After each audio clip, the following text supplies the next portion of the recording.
Well, if you've ever ridden an e-bike on the streets of Jacksonville or ever been nearly hit by one, you probably have some thoughts about their safety. A new survey wants to hear from you. Here to tell us more, we're joined by Thalia Fusté. She's a transportation planner with the North Florida Transportation Planning Organization, which should note is also an underwriter of WJCT.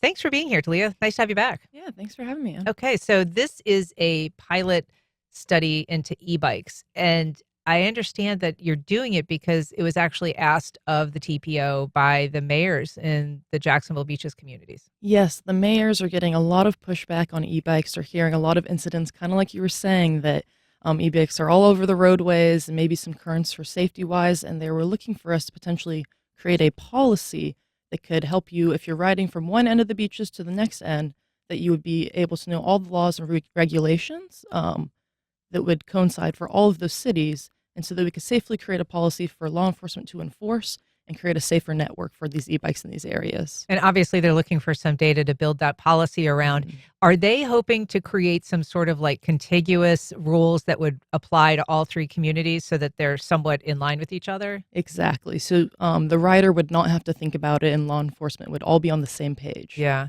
And so the survey is asking not just people who live in the beaches, but also people who visit the beaches, which is a pretty big community of people. Um, Tell us a little bit about what the rules are for participating in this survey, how long it's open, and what are the types of questions that you're asking? Yeah, so when we're looking at the survey, we're looking for anyone who's visiting the beaches communities, anybody who rides bikes out there in general and exists there. But we're really looking to hear about, are you riding, are you wearing a helmet? Are you riding there? Kind of some questions that kind of give what's going on the ground there. What are you seeing in the community? And we're just going to have this up until the end of the week.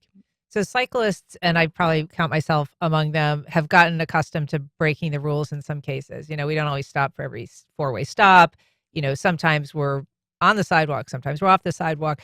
But when it comes to e-bikes, that really is this hybrid sort of cusp species between, you know, a vehicle and a bicycle, and they can pose a lot more danger for riders, but also for people who are walking or even driving other vehicles.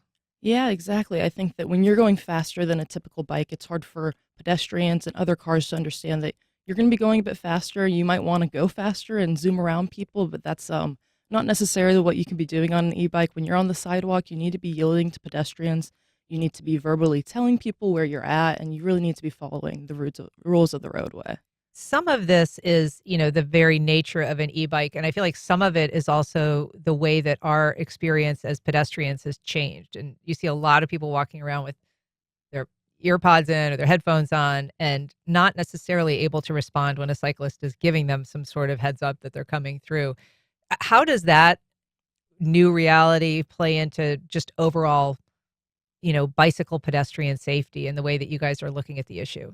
Yeah, it just has to be awareness overall. We need to be telling our children and even adults in general that you need to take your headphones out when you're on an e-bike. If you're walking in general, you need to be aware of who's around you, because at the end of the day, it is your safety that you need to look out for when you're walking on our roadways or if you're on the sidewalk in general. Is the ultimate solution going to be building additional infrastructure? I mean, is that what needs to happen? Something that can accommodate both regular bikes and e-bikes off the main traffic path?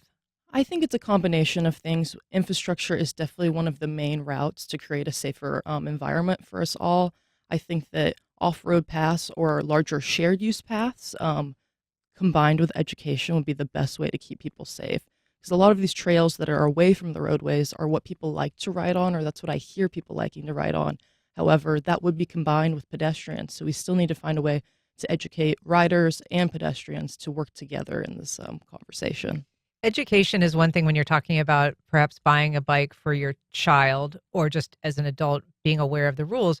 But a lot of especially in coastal Florida, a lot of the people who are on e-bikes are renting them. They're not necessarily purchasing them. And there's a lot of places that rent them.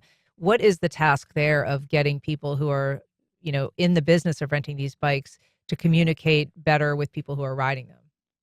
I think it's a number of things. I think it's an overall messaging. I think that when you do rent something, you think maybe this isn't as big of a responsibility, but I think that the companies who are renting them out definitely need to make people aware of the rules, ensure that they're wearing helmets, because that's just the number one thing that I see in general when it comes to rule breaking, that younger children aren't wearing helmets, even if they're renting them or their parents are renting them for on apps and such like that.